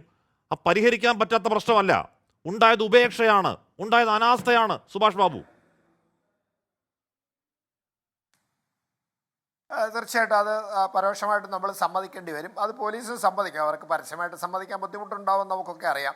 പക്ഷേ അവിടെ എന്താന്ന് പറഞ്ഞാൽ അവിടെ ഞാൻ ഇന്നലെ കണ്ടത് എന്താന്ന് പറഞ്ഞാൽ ഒന്ന് സെക്ടറൈസ് ചെയ്ത് കൺട്രോൾ ചെയ്തിട്ട് റെഗുലേറ്റ് ചെയ്ത് ആളുകളെ വിടാതിരുന്നു എന്നുള്ളതാണ് അവിടുത്തെ പ്രധാന പ്രശ്നം. വന്ന ആളുകളൊക്കെ ഒന്നായിട്ട് ഒരു ഓൺ റഷ് ഒരു തള്ളലോട് കൂടി ഒന്നായിട്ട് വന്നിട്ട് അവിടെ നിന്ന് കഴിഞ്ഞ അവസരത്തിൽ പ്രത്യേകിച്ച് നടപ്പന്തലും അതുപോലെ തന്നെ മോൾ ഭാഗത്തേക്കുള്ള സ്ഥലങ്ങളിലൊക്കെ ഇപ്പം പണ്ടത്തെ മാതിരി കാല് വഴിക്കൊന്നും പോകേണ്ട പ്രശ്നമില്ല. അല്ലെങ്കിൽ അങ്ങനെയൊക്കെ വരുമ്പോഴാണ് അവിടെ മഴയുണ്ടായിരുന്നല്ലോ. അപ്പോൾ അങ്ങനെയൊക്കെ വരുമ്പോഴാണ് കൂടുതൽ അപകടം ഉണ്ടാകുന്നത്. എന്തായാലും അത് ഒരു ശ്രദ്ധക്കുറവിൻ്റെ ഭാഗമാണ്. അത് വേണമെങ്കിൽ പോലീസിനെ നിയന്ത്രിക്കാവുന്നതേ ഉള്ളൂ. കാരണം അത് ബാരക്കേഡ് കെട്ടി സെക്ടർ അവിടെ സ്ഥിരമായിട്ട് അത് ബാരക്കേഡ് കെട്ടുന്ന സംവിധാനങ്ങളൊക്കെ ഇപ്പോൾ ശരിയായിട്ടുണ്ട് അവിടെ. പണ്ടൊക്കെ അതാത് സമയത്ത് മുളയും മറ്റേ അതേമാതിരി കാട്ടുമരങ്ങളൊക്കെ മുറിച്ചിട്ട് കെട്ടി മാത്രം ചെയ്യുകയാണ്, അല്ലെ വടം കെട്ടിയൊക്കെയാണ് ചെയ്യുന്നത്. അപ്പം വടമൊക്കെ എപ്പോഴും അവർക്ക് ഉപയോഗിക്കാം. പിന്നെ ഈ ആളുകൾ ഈ കൂടുതൽ റഷ് വരുന്നത് എവിടെയെന്ന് പറഞ്ഞാൽ അപകടകരമായ റഷ് വരുന്നത് അവിടെ വന്നതിന് ശേഷം ശരംകുത്തിക്ക് ശേഷം താഴോട്ട് വരുമ്പോഴാണ് ആളുകൾക്ക് അമ്പലത്തിലേക്ക് എത്താൻ വേണ്ടി ക്ഷേത്രത്തിലേക്ക് എത്താൻ വേണ്ടിയുള്ള റഷ് മുന്നോട്ട് തള്ളി വരും. അപ്പോഴാണ് ഈ റഷ് കൂടുന്നത്. അപ്പോൾ അവിടെ നിർബന്ധമായിട്ടും അവിടെ നിയന്ത്രിക്കുക അല്ലാണ്ട് വേറെ യാതൊരു മാർഗവും അത് നിയന്ത്രണം കൊണ്ട് മാത്രമല്ലാതെ ക്രൗഡ് കൺട്രോൾ ചെയ്യാൻ പറ്റില്ല. അതെല്ലാവർക്കും അറിയുന്നതാണ്. ഏതൊരു പോലീസ് ഉദ്യോഗസ്ഥന് ചോദിച്ചു കഴിഞ്ഞാലും തള്ളൽ വന്നു കഴിഞ്ഞാൽ ഇപ്പം നമ്മൾ മലവെള്ളം അല്ലെങ്കിൽ ഉരുൾപൊട്ടി വരുന്ന മാതിരിയാണ്. ഒന്നായിട്ടും ആളുകൾ ഇങ്ങോട്ട് വന്നു കഴിഞ്ഞാൽ ഒന്നും ചെയ്യില്ല. പോലീസുകാരൻ ഉൾപ്പെടെ അതിൻ്റെ അടിയിൽപ്പെട്ട് മരിക്കുകയുള്ളൂ, അല്ലെങ്കിൽ ഓടി രക്ഷപ്പെടാനേ പറ്റുള്ളൂ. വേറെ ഒരു മാർഗ്ഗമില്ല. അപ്പോൾ അതിന് ശരിക്കെന്താണ് പറയുക പ്രോപ്പർ കൺട്രോൾ. ഇപ്പോൾ പറഞ്ഞു ഇപ്പോൾ ആദ്യത്തെ ഒരു സംഭവം ഉണ്ടായതിനു ശേഷം പറഞ്ഞ് 90,000 കൂടുതൽ ആളുകൾ ഇങ്ങോട്ട് വരാതിരിക്കാൻ വേണ്ടിയിട്ട് നിയന്ത്രണങ്ങൾ അത് ചെയ്യുകയാണെങ്കിൽ ഈ പ്രശ്നങ്ങളൊന്നും ഉണ്ടാവുന്നില്ല. പിന്നെ അവിടെ ആകെ ചെയ്യേണ്ടത് എന്താണെന്ന് പറഞ്ഞു കഴിഞ്ഞാൽ ഈ 18-ാം പടി എന്ന് പറയുന്നത് നമുക്കറിയാം ആകെ 5 അടി വീതിയുള്ള സ്ഥലമാണ്. അതിനകത്തുകൂടെ മാക്സിമം ഒന്നിച്ച് കയറുന്ന 2 ആളാണ് പരമാവധി. ഈ 2 ആൾ തന്നെ അതിനകത്ത് ശാരീരികമായ അസ്വസ്ഥ കാലിന് ബുദ്ധിമുട്ടുള്ള ആളുകളൊക്കെ കയറുമ്പോൾ സ്വാഭാവികമായിട്ട് സ്പീഡ് കുറയും. ആ സ്പീഡ് കുറഞ്ഞതിന് ശേഷം അങ്ങോട്ട് കയറി അവരുടെ പിന്നെ അമ്പലത്തിൻ്റെ ചുറ്റുമുള്ള പാലത്തിൻ്റെ മുകളിൽ കയറിയതിന് ശേഷം ആ ഫ്ലൈ ഓവർ കയറിയിട്ട് അവിടെ നിന്ന് ദർശനത്തിൻ്റെ അവസരത്തിൽ ഈ അമ്പലത്തിൻ്റെ മുമ്പിൽ വന്നു കഴിഞ്ഞാലും അതാണ് 3 വരിയായിട്ടേ പരമാവധി പോകാൻ പറ്റുള്ളൂ. അവിടെ ഒരു തിരക്കൊക്കെ ഉണ്ടാവും. ഒന്നാമത്തേതിലേക്ക് വരാൻ വേണ്ടി ഒരു തിരക്കുണ്ടാവും. 1-ലോ 2-ലോ കിട്ടിയില്ലേ 3-ാമത്തെ ആളുകൾക്കൊന്നും കാണാൻ പറ്റില്ല. അതിന് ബാക്കിൽ ആരെങ്കിലും വന്നു കഴിഞ്ഞാൽ അവർക്ക് തീരെ കാണാൻ പറ്റില്ല. അവിടെ വരുന്ന അവസരത്തിൽ അവിടെ ഒന്ന് സ്പീഡ് കൂട്ടി കൊടുക്കുക. അത് താഴെ വരെ എല്ലാം കമ്മ്യൂണിക്കേഷൻസാണ്. ഇപ്പം മൊബൈൽ മുഖാന്തരം കമ്മ്യൂണിക്കേറ്റ് ചെയ്യുന്നുണ്ട്, വയർലെസ് ഉണ്ട് എല്ലാവരുടെ കയ്യിലും. അപ്പോൾ അതനുസരിച്ചിട്ട് ഓരോ സ്ഥലത്തും വരുന്ന റഷുകൾ കമ്മ്യൂണിക്കേറ്റ് ചെയ്യാനുള്ള സംവിധാനങ്ങളൊക്കെ ഉള്ളപ്പം അതനുസരിച്ച് അവിടുത്തെ ക്രൗഡിനെ റെഗുലേറ്റ് ചെയ്ത് സ്പീഡപ്പ് ചെയ്ത് വിടുക എന്നുള്ളതാണ് ഇവിടുത്തെ പ്രധാന ഘടകം. ഇപ്പം ആളുകൾ കൂടുതൽ മോളി വന്നു കഴിഞ്ഞാൽ ആ 18-ാം പടിയിൽ സ്പീഡൊന്ന് കുറയ്ക്കുക. ആളുകൾ കൂടുതൽ അവിടുന്ന് പുറത്തേക്ക് ആളുകളെ ഇറക്കി വിടാൻ ഭക്തരെ ഇറക്കി വിടാൻ പറ്റുകയാണെങ്കിൽ ഇവിടെ സ്പീഡ് കൂട്ടുക. അതനുസരിച്ചിട്ട് താഴെ കൂടുതൽ ക്രൗഡ് വരുന്നതാണെങ്കിൽ ആ ക്രൗഡ് കൺട്രോൾ ചെയ്യണം. ക്രൗഡ് കൺട്രോളാണ് ക്രൗഡ് മാനേജ് ചെയ്യാൻ, അല്ല വേറെ ഒരു മാർഗ്ഗവും ഇല്ല. ഭക്തന്മാരെ തല്ലി നമ്മളിതൊക്കെ ചെയ്തിട്ടുള്ളതാണ്. അവിടെ 18-ാം പടിയിൽ വളരെ പരിചയസമ്പന്നമായ പോലീസ് ഉദ്യോഗസ്ഥർ നിന്നുകൊണ്ട് വളരെ ഭംഗിയായി ചെയ്തുകൊണ്ടിരുന്ന കാര്യം. ഇത് ആദ്യമായി പറഞ്ഞു കൊടുക്കേണ്ട കാര്യവുമല്ല. അതിനൊരു മനസ്സുണ്ടാവണം, അത്രേ ഉള്ളൂ. ഞാനെത്താം. ശ്രീ പൃഥ്വിപാൽ, ഏറ്റവും ചുരുങ്ങിയ പക്ഷേ പൃഥ്വിക്കൊരു 20 വർഷത്തെങ്കിലും ശബരിമല പരിചയമുള്ള ആളാണ്. നോക്കൂ പൃഥ്വി, നമ്മൾ അടിസ്ഥാന സൗകര്യത്തെ പറ്റി സംസാരിക്കുന്നത്. ഇപ്പം ശരിയാണ്, ഇപ്പോൾ അവിടെ താഴെ മുതൽ അവിടെ ചൂടുവെള്ളം കിട്ടുന്ന പൈപ്പ് ലൈൻ ഉണ്ട്, അവിടെ പൈപ്പുകളുണ്ട്, കുടിവെള്ളം പോയി കുടിക്കാം എന്നൊക്കെ ഉണ്ട് എന്ന് പറയുമ്പോൾ പോലും നമ്മൾ ഇപ്പോഴും നമ്മളല്ല കോടതി അടക്കം ഇപ്പോഴും നമ്മൾ സംസാരിച്ചുകൊണ്ടിരിക്കുന്ന അവിടെ വരുന്ന ഭക്തർ കുടിക്കാൻ വെള്ളമില്ലാത്തതിനെ പറ്റിയാണ്. അവർ ഈ പറയുന്ന ഒരു സൗകര്യമില്ലാതെ അവിടെ ആ നടപ്പന്തലിൽ അങ്ങനെ കഷ്ടപ്പെട്ട് നിൽക്കുന്നതിനെ പറ്റിയാണ്. ടോയ്ലറ്റ് ക്ലീനാക്കാൻ ആളില്ലാത്തതിനെ പറ്റിയാണ്. അവിടെ പമ്പ മലിനമായി കിടക്കുന്നതിനെ പറ്റിയാണ്. എന്തവസ്ഥയാണത്? ഇത്ര വർഷങ്ങൾ കഴിഞ്ഞ് നമ്മൾ ഇതിനെപ്പറ്റി തന്നെ വീണ്ടും സംസാരിച്ചുകൊണ്ടിരിക്കേണ്ടി വരിക. പൃഥ്വി, ശരിക്കും കഴിഞ്ഞ കുറേ വർഷങ്ങളായിട്ട് ഈ തിരക്ക് നിയന്ത്രിക്കുന്നതിൽ എഫിഷ്യൻ്റായ പോലീസുകാരെ നിയോഗിക്കുന്നില്ല. NDRF സംഘം വന്നു കഴിഞ്ഞാൽ അവർക്കുള്ള ഒരു മേന്മ വിവിധ ഭാഷകൾ അവർക്ക് അനായാസം കൈകാര്യം ചെയ്യാൻ കഴിയും എന്നുള്ളതാണ്.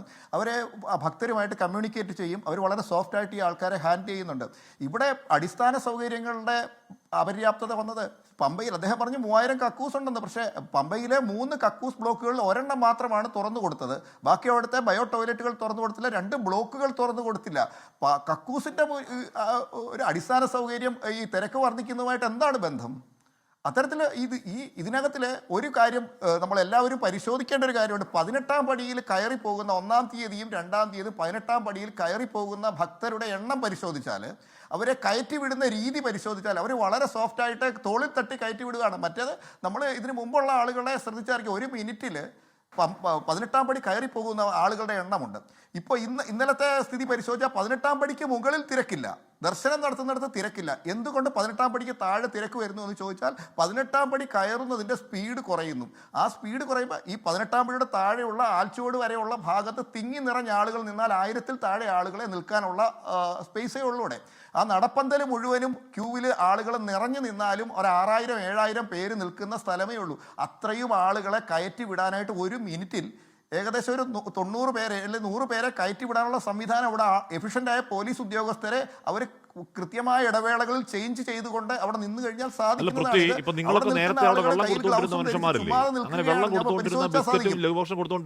ഒരുപാട് ആൾക്കാരോട് അയ്യപ്പ സേവാ സംഘത്തിന്റെ വോളണ്ടിയർമാർ അവിടെ ഉണ്ടായിരുന്നു. അയ്യപ്പ സേവാ സംഘത്തിൻ്റെ വോളണ്ടിയർമാർ അവിടെ ഉണ്ടായിരുന്നു. 100 പേർ സ്ട്രെച്ചർ സർവീസ് ഉണ്ടായിരുന്നു.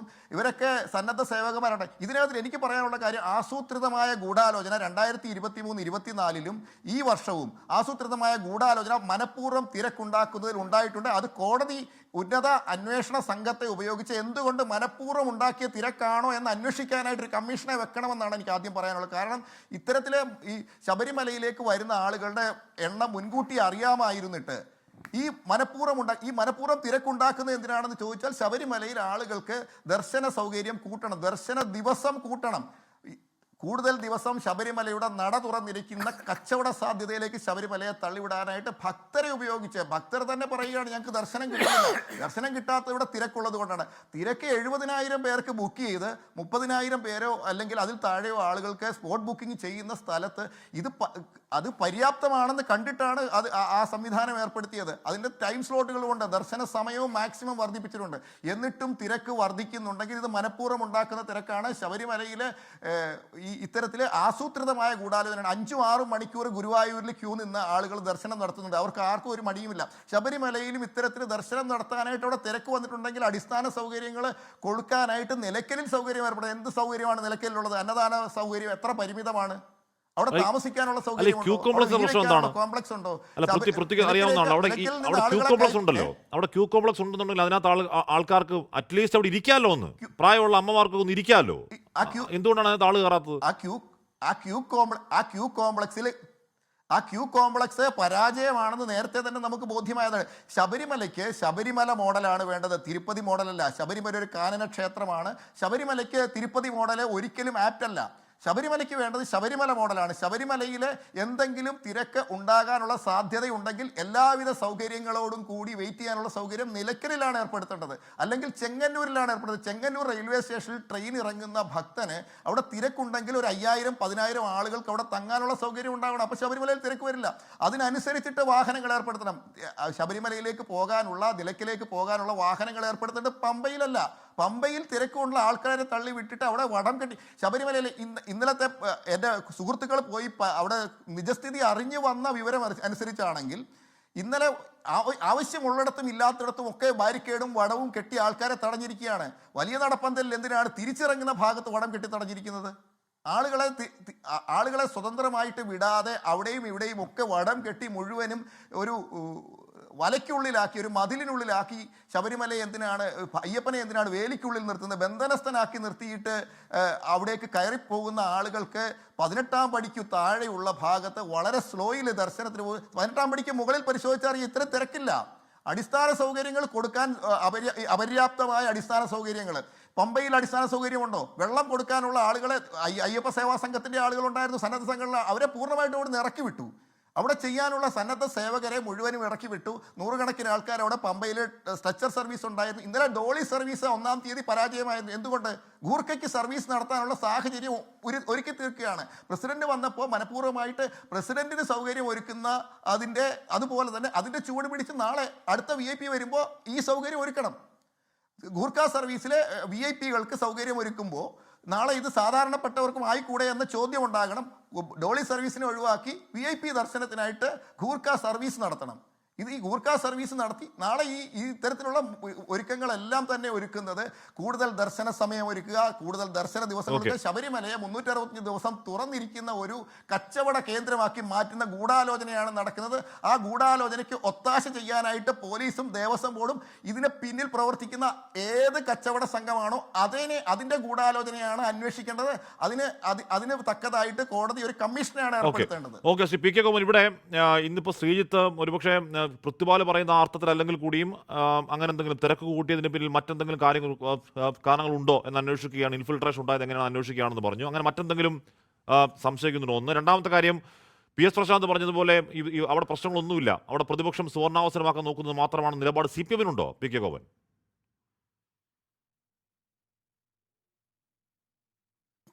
ശ്രീ ഹാഷ്മിയെ, ഇതിനകത്ത് അടിസ്ഥാനപരമായൊരു കാര്യം നമ്മൾ മറച്ചു വെച്ചിട്ട് ബാക്കി കാര്യങ്ങളിലേക്ക് കടക്കുക, അതിലാരും കയറി പിടിക്കില്ല. ഞാൻ വളരെ കൃത്യമായിട്ടൊരു എണ്ണം പറഞ്ഞു. ബഹുമാനപ്പെട്ട കോടതി നേരത്തെ അനുവദിച്ച സ്പോട്ട് ബുക്കിംഗ്, ആ ബുക്കിങ്ങിനേക്കാൾ 17,000 ആളുകൾ അധികം ഒരു ദിവസം വന്നാൽ ഈ പ്രശ്നങ്ങളെല്ലാം താളം മറിയും. അത് നമ്മൾ ചർച്ച ചെയ്യാതെ വെറുതെ പറഞ്ഞുകൊണ്ടിരിക്കുകയാണ്. 100 പേർ കയറേണ്ടുന്ന ഒരു സ്ഥലത്ത് 125 150 ആൾ കയറിയാൽ എങ്ങനെയാണ് കാര്യങ്ങൾ കൈകാര്യം ചെയ്യാൻ പറ്റുക? അപ്പോൾ അത് നമ്മൾ പറയുമ്പോൾ വളരെ മോശമായിട്ടാണ് ഇന്നലെയൊക്കെ അതിൻ്റെ പ്രതികരണം വന്നത്. ഭക്തർ അവർക്ക് ഇഷ്ടമുള്ളപ്പോൾ വരും, ഇഷ്ടമുള്ളപ്പോൾ പോകുമെന്നൊക്കെ പറഞ്ഞ് സംസാരിച്ച ആളുകൾ പോലും, മാന്യന്മാർ പോലും നമ്മുടെ ചാനലിൽ വന്നിരുന്നിട്ടുണ്ട്. അതുകൊണ്ട് ആ വിഷയം നമ്മൾ കാണണം. രണ്ടാമത്തെ കാര്യം, ഇവിടെ സൂചിപ്പിച്ച കാര്യം, ആരാണ് ഈ അനധികൃതമായിട്ട് അവിടെ കയറുന്നത്? കച്ചവടക്കാർക്ക് കച്ചവടം ഉണ്ടാക്കാൻ, ദിവസങ്ങൾ കൂട്ടാൻ. ഇത് എന്ത് വിലയിരുത്തലാണെന്ന് എനിക്ക് മനസ്സിലാവുന്നില്ല. സംസ്ഥാന ഗവൺമെൻറ്റിനോ ദേവസ്വം ബോർഡിനോ താല്പര്യമുണ്ടോ അവിടെ കച്ചവടക്കാർക്ക് കൂടുതൽ അവസരം കൊടുക്കാനും ഈ 41 ദിവസമോ അല്ലെങ്കിൽ അവിടെ നിശ്ചയിക്കപ്പെട്ട ദിവസങ്ങളോ കൂട്ടണമെന്ന് ഏതെങ്കിലും ഒരു ഘട്ടത്തിൽ അത്തരം ഒരു ചർച്ച അവിടെ ഉയർന്നു വന്നിട്ടുണ്ടോ? എങ്ങനെ? തീർച്ചയായിട്ടും ഉണ്ട്. അങ്ങനെ ഒരു ചർച്ച അവിടെ ഉയർന്നു വന്നിട്ടുണ്ടോ? തീർച്ചയായിട്ടും ഞാൻ ആ ഒരു ആശയം പിന്നെ ഞാൻ ഇതുവരെ അത് പറയാതിരുന്നത് വീതി കൂട്ടുന്ന കാര്യം പോലും ചർച്ച ചെയ്തിട്ടുണ്ട്. 18-ാം പടിയുടെ വീതി കൂട്ടുന്ന കാര്യം പോലും അവിടെ ചർച്ച ചെയ്തിട്ടുണ്ട്. അവിടെ തിരക്ക് നിയന്ത്രിക്കാനായിട്ട് ദിവസങ്ങൾ ചർച്ചയായിട്ടുണ്ട്. വരുമാനം വർദ്ധിക്കണമെന്ന് ഭക്തർക്ക് ആഗ്രഹം ഭരണകൂടത്തിനാണ്.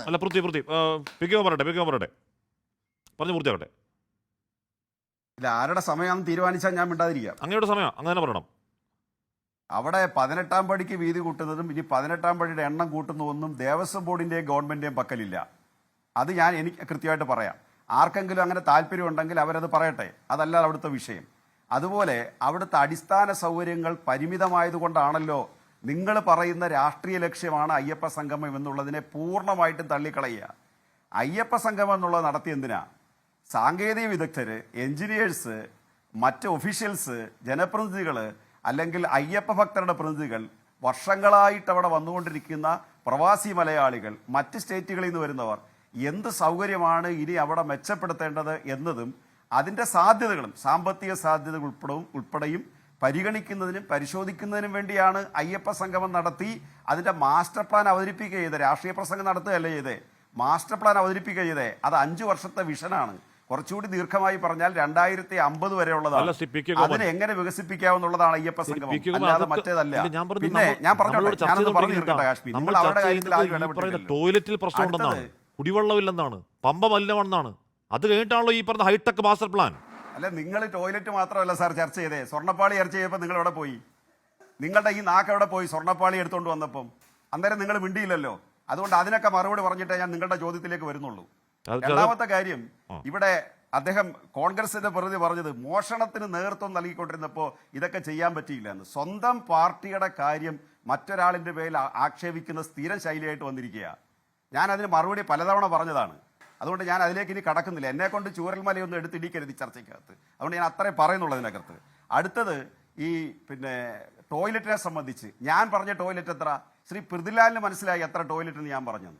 ഞാൻ 3000 ടോയ്ലറ്റാണ് പറഞ്ഞത് അവിടെ. അത് അവിടെ മാത്രമല്ല, 3-4 സ്ഥലങ്ങളിലായിട്ടാണ്. നിലയ്ക്കല്, പമ്പയില്, സന്നിധാനത്ത് തുടങ്ങിയിട്ടുള്ള സ്ഥലങ്ങളിലായി 3000 ടോയ്ലറ്റ്. ശ്രീ ഹാഷ്മി, ഒരു കൊച്ചു കണക്ക് ഞാൻ പറയട്ടെ. 24 മണിക്കൂറാണല്ലോ ഒരു ദിവസം. 3000 ടോയ്ലറ്റിനെ അങ്ങ് 90,000 കൊണ്ടൊന്ന് ഡിവൈഡ് ചെയ്ത് നോക്ക്. അപ്പോൾ ഒരു ടോയ്ലറ്റ് 30 പേർക്ക് വരെ ഉപയോഗിക്കാം. ഒരു ദിവസം 30 പേരാണ് ഒരു ടോയ്ലറ്റ് ഉപയോഗിക്കുന്നത്. അപ്പൊ ടോയ്ലറ്റ് സഫീഷ്യന്റ് ആണ്, അതിന് ഇല്ല. തർക്കമില്ല. അവിടെ കോടതി പറയുന്നു insofar as the condition of the toilets is concerned, serious concern has been raised by the learned amicus curiae. ഒരു കുഴപ്പമില്ലെങ്കിൽ amicus curiae എന്തിനാ ടോയ്ലറ്റ് പ്രശ്നം കോടതി പറയേണ്ട കാര്യം എന്താ? ഈ ഞാൻ പറയട്ടെ, 90,000 പേർക്ക് ഈ ടോയ്ലറ്റ് ആളുകളോട് സംസാരിക്കുന്നത് അവിടെ പോലെയാണ് വന്നത്. സംസാരിക്കുന്നത്. അതുകൊണ്ടാണ് ഞാൻ അടിസ്ഥാനപരമായി ആ കണക്ക് പറഞ്ഞത്.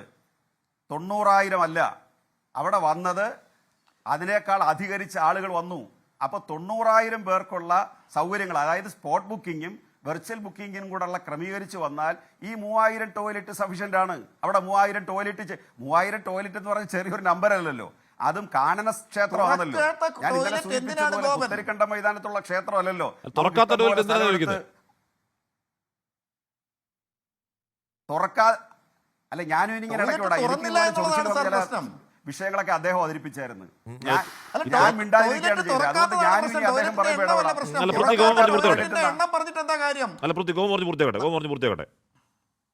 ഇന്ന് അദ്ദേഹത്തെ കൊണ്ട് സംസാരിപ്പിക്കും. എനിക്ക് വഴക്കിടാൻ വയ്യ. സംസാരിച്ച് തീരുമ്പോ എന്നെ വിളിച്ചാൽ മതി. അദ്ദേഹം സംസാരിച്ചപ്പോ എനിക്ക് ഇടപെടേണ്ട, മറ്റു പലരും സംസാരിക്കുമ്പോ എനിക്ക് ഇടപെടേണ്ട ഒരുപാട് ടെൻഡൻസി തോന്നിയിട്ടുണ്ട്. ഞാൻ ചർച്ചയ്ക്കകത്ത് ബഹളം ഉണ്ടാക്കാൻ ഇരിക്കുന്ന ആളല്ല. 3000 ടോയ്ലറ്റിൽ അവിടെ ദേവസ്വം ബോർഡ് പ്രസിഡന്റ് കഴിഞ്ഞ ദിവസം പറഞ്ഞ ഒരു ലിമിറ്റേഷൻ ഉണ്ട്. ആ ലിമിറ്റേഷൻ അദ്ദേഹം പറഞ്ഞു, ടോയ്ലറ്റ് ക്ലീനിങ്ങിന് നമ്മൾ പരസ്യം ചെയ്തിട്ട് ആവശ്യത്തിന് ആളെത്തിയില്ല. അത് പ്രധാനപ്പെട്ട കാര്യമാണ്.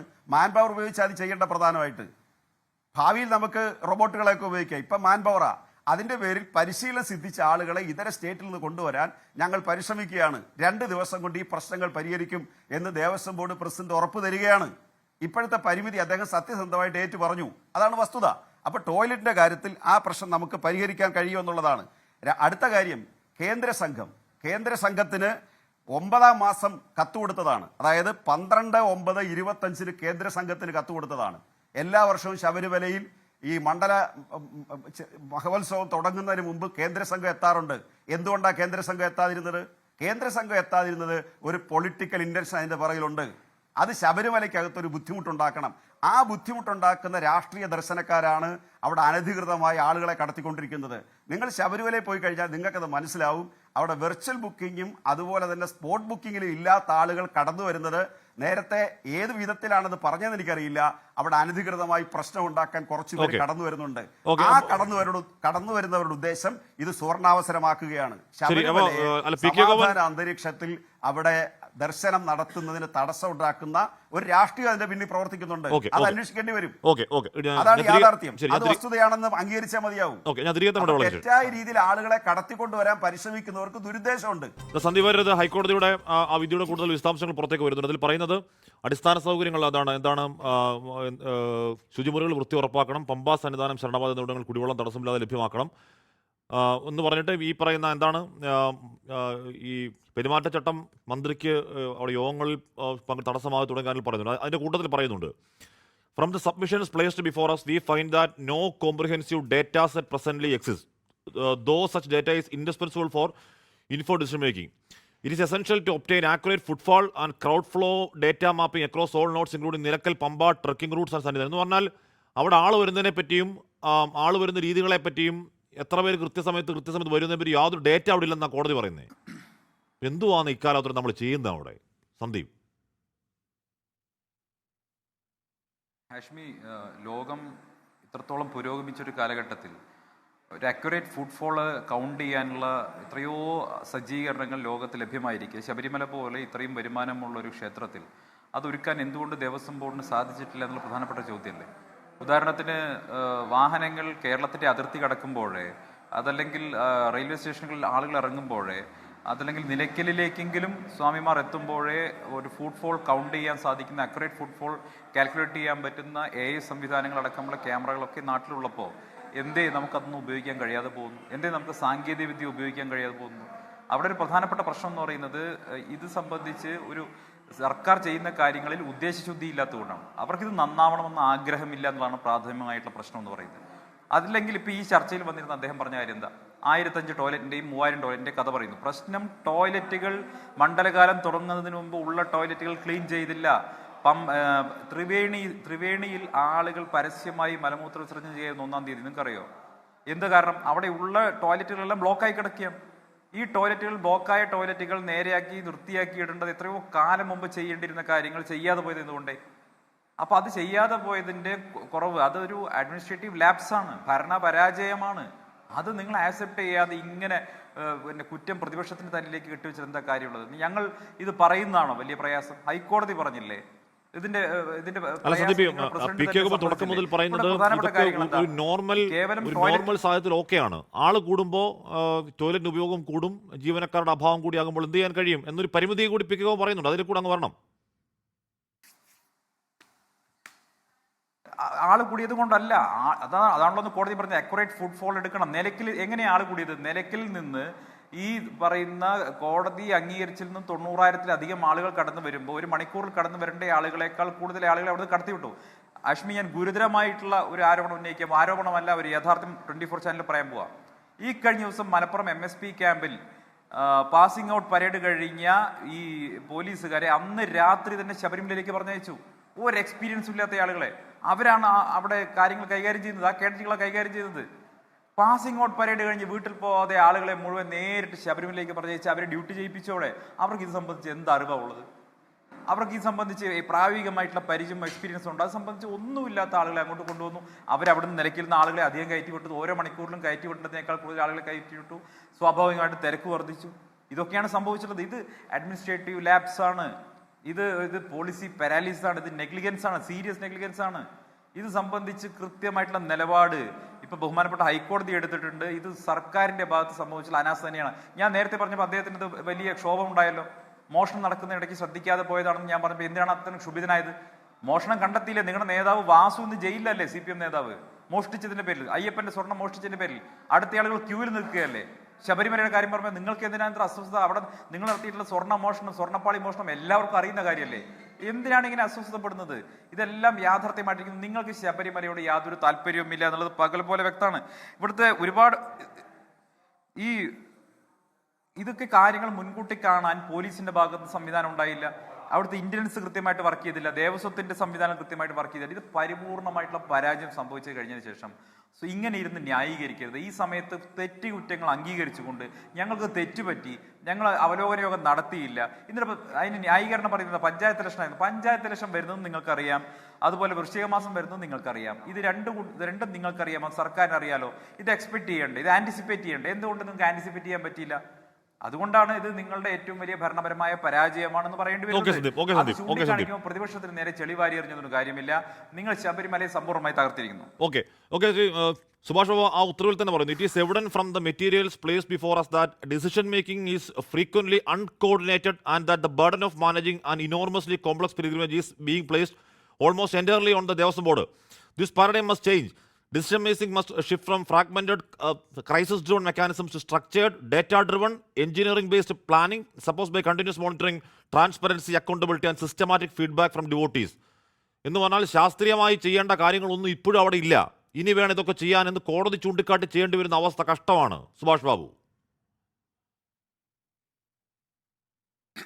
തീർച്ചയായിട്ടും ഇത് നേരത്തെ ഇപ്പോൾ ഈ ടോയ്ലറ്റ് ക്ലീനിങ് ഒക്കെ ആണെങ്കിൽ ഒരു 10-100 ആളുകളെ ഒരു 6 മാസം മുമ്പ് അവിടെ വെച്ചുകൊണ്ട് എന്താ തകരാറുള്ളത്?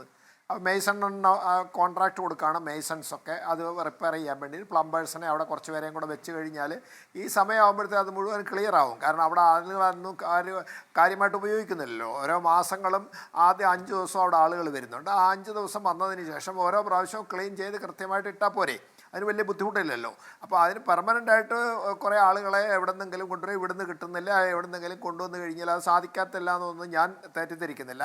കാരണം എന്തായാലും അത് സാധിക്കുന്നതാണ്. പക്ഷേ അത് എന്തുകൊണ്ടാണ് ഈ മണ്ഡലകാലം വരുമ്പോൾ അല്ലെങ്കിൽ ശബരിമലയിൽ ഈ പ്രത്യേക ഈ സീസണിൽ മാത്രം വരുമ്പോൾ ഒരു മുന്നൊരുക്കം എന്ന് പറയുന്നത് ഓരോ മാസവും ഇത് കുറേ അയ്യപ്പന്മാർ പറഞ്ഞ് കുറച്ച് ടോയ്ലറ്റ് ഉപയോഗിക്കുന്നുണ്ട്. അതുകൊണ്ട് ആ സമയത്ത് എല്ലാം ക്ലീൻ ചെയ്ത് കഴിഞ്ഞ് കഴിഞ്ഞാൽ അതോടുകൂടി കഴിഞ്ഞില്ലേ. പിന്നെ ഈ ഒരു പിന്നെ നവംബർ മാസത്തിലേക്ക് പോയത് കാത്തിരിക്കേണ്ട കാര്യമില്ലല്ലോ. അപ്പോൾ അതുകൊണ്ട് അതെല്ലാം ഈ സമയത്താകട്ടെ എന്ന് പറയുമ്പോൾ അത് സാധിക്കത്തില്ല. പിന്നെ ഇപ്രാവശ്യം എന്താണെന്ന് പറഞ്ഞാൽ ശബരിമലയുടെ ഈ ക്രിമിനൽ കേസുകളൊക്കെ വന്നതിൻ്റെ പശ്ചാത്തലത്തിൽ എല്ലാവരും ആകെ അങ്കലാപ്പിലായി. അതുകൊണ്ടൊന്നും ശ്രദ്ധിക്കാൻ സാധിച്ചില്ല. കാരണം അത് ശ്രദ്ധിക്കേണ്ട ആളുകളൊക്കെ ഇന്നോ നാളെയോ അറസ്റ്റ് ഭയപ്പെട്ടിരുന്നുകൊണ്ട് ചിലപ്പോൾ ഒരു വീഴ്ചകൾ സംഭവിച്ചേക്കാം. പക്ഷേ അതൊരു ന്യായമല്ല സാർ. അത് ഞാൻ പറഞ്ഞത് ഇപ്പോൾ ഇനി എന്ത് ക്രിമിനൽ കേസുകൾ ആര് പോയാലും ഒരു സിസ്റ്റം അവിടെ ഉണ്ടാവണം. ആ സിസ്റ്റം ഈ പറഞ്ഞ ഭക്തരെ കൃത്യമായി അങ്ങോട്ടേക്ക് എത്തിച്ച് നമ്മുടെ ഇങ്ങോട്ടേക്ക് കേരളത്തിലേക്ക് വരുന്ന ഭക്തർ അല്ലെങ്കിൽ കേരളത്തിനകത്തുള്ള ഭക്തർ സമാധാനമായി അവിടെ കണ്ട് അയ്യപ്പനെ കണ്ട് മടങ്ങി വരാൻ അവിടെ വരുന്നവരാണ്. അവർക്ക് അനുവദിച്ചാൽ മതിയാവുള്ളൂ. ഏതെങ്കിലും തരത്തിലുള്ള കേസോ മുക്കാറോ അതിനൊരു വിഘാതമാവാൻ പാടില്ല. പൃഥ്വിയിലേക്ക് എത്താമേ. ശ്രീ പി കെ ഗോപൻ, ഇവിടെ അങ്ങ് അയ്യപ്പ സംഗമത്തിലെ മാസ്റ്റർ പ്ലാനിനെ പറ്റി പറയുമ്പോൾ കോടതി ഉത്തരവിൽ വളരെ വിശദമായി എത്രയോ പേജുകളിൽ എത്രയോ പേജ് 10 പേജുകൾ വളരെ വിശദമായി പറയുകയാണ്. ഇവിടെ ഈ പറയുന്ന അവിടെ ഉണ്ടാവേണ്ട ഏറ്റവും ബേസിക്കായ ഒരു പ്ലാനും പദ്ധതിയും ഡേറ്റയും നമ്മുടെ കയ്യിലില്ല എന്നാണ് കോടതി രേഖ പരിശോധിച്ച ശേഷം പറയുന്നത്. Shri P K Gopan.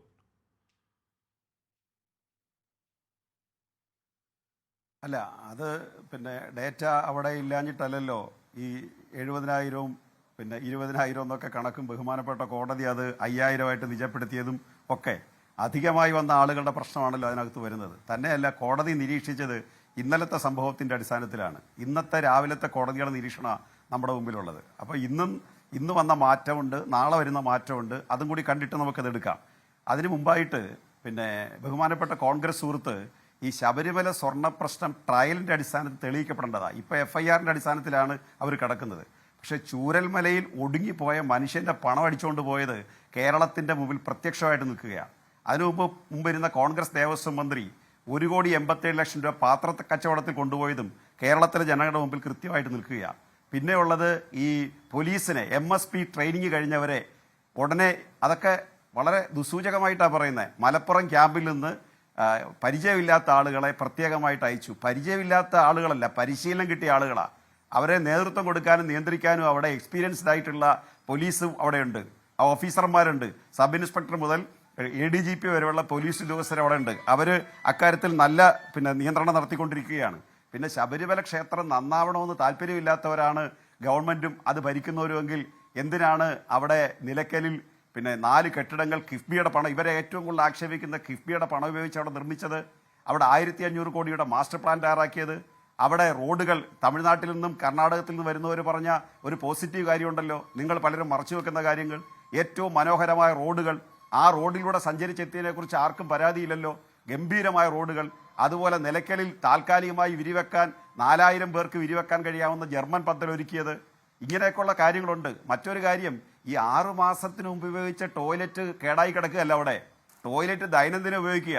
90,000 പേർക്ക് ഉപയോഗിക്കാനുള്ള ടോയ്ലറ്റ് ഉണ്ട്. അത് ക്ലീൻ ചെയ്യുന്നതിന് അധികമായ ആളുകൾ വരുമ്പോൾ സ്വാഭാവികമായിട്ട് ടോയ്ലറ്റ് തിരക്ക് വന്നു. അതാണ് അവിടെയുള്ള വിഷയം. അല്ലാതെ 6 മാസത്തിന് മുമ്പ് ഉപയോഗിച്ച ടോയ്ലറ്റ് അവിടെ ബ്ലോക്കായി കിടക്കുന്നു, അത് നന്നാക്കാൻ ആളില്ല എന്നുള്ളതല്ല. ഞാൻ ശ്രീ ഹാഷ്മിയുടെ ശ്രദ്ധപ്പെടുത്താം, തുലാമാസത്തിൽ ദർശനത്തിന് പോയ കുറേ അധികം ആളുകൾ ഇന്നലെ എനിക്ക് ഒരു ടീമിനെ കാണാൻ പറ്റി. തുലാമാസത്തിൽ പോയവർ അവർ ഈ സംഭവത്തെക്കുറിച്ച് ചർച്ച ചെയ്തുകൊണ്ടിരിക്കുകയായിരുന്നു. അപ്പോൾ അവർ പറഞ്ഞത് ക്രിസ്റ്റൽ ക്ലിയർ ആയിട്ട് കിടക്കുകയാണ് ഓരോ സ്ഥലങ്ങളും, എന്ത് മനോഹരമാണ് ശബരിമല എന്ന് അവർ തുലാമാസത്തിൽ അവസ്ഥ വെച്ചുകൊണ്ട് പറഞ്ഞു. തിരക്ക് കുറവായിരുന്നു, തുലാമാസം കഴിഞ്ഞപ്പോഴേക്കും എന്തായാലും ക്രമാതീതമായി. ഇതാണ് യാഥാർത്ഥ്യം. ഈ ക്ലോസറ്റ് ക്ലീൻലിനെസ് ഇല്ല എന്ന് ദേവസ്വം ബോർഡ് അധ്യക്ഷൻ ചുമ്മാ പറയുന്നതല്ല, കോടതി ചുമ്മാ പറയുന്നതല്ല. മനസ്സിലായി. അതാണ് യാഥാർത്ഥ്യം. ശരി പൃഥ്വി, ആ യാഥാർത്ഥ്യത്തെ കാണാതെ നമ്മൾ കണ്ണടച്ചിരുട്ടാക്കി ഇത് പൊളിറ്റിസൈസ് ചെയ്തിട്ട് കാര്യമുണ്ടോ? ഓക്കെ ശരി പൃഥ്വി, ഇവിടെ പൊളിറ്റിസൈസ് ചെയ്യാണ്, വേറൊന്നുമല്ല. ഇവിടെ കോടതി പറയുകയാണ് ഓരോ ടോയ്ലറ്റിനും ഓരോ ജീവനക്കാരൻ വെച്ച് വേണം എന്നതടക്കം കോടതി പറയുകയാണ്. ഇനി അടുത്ത തീർത്ഥാടന കാലത്തെങ്കിലും നമുക്ക് ഈ ശുചിമുറികൾ അല്ലെങ്കിൽ ടോയ്ലറ്റ്, ശരി അല്ല ഞാൻ ചോദിക്കുന്നത്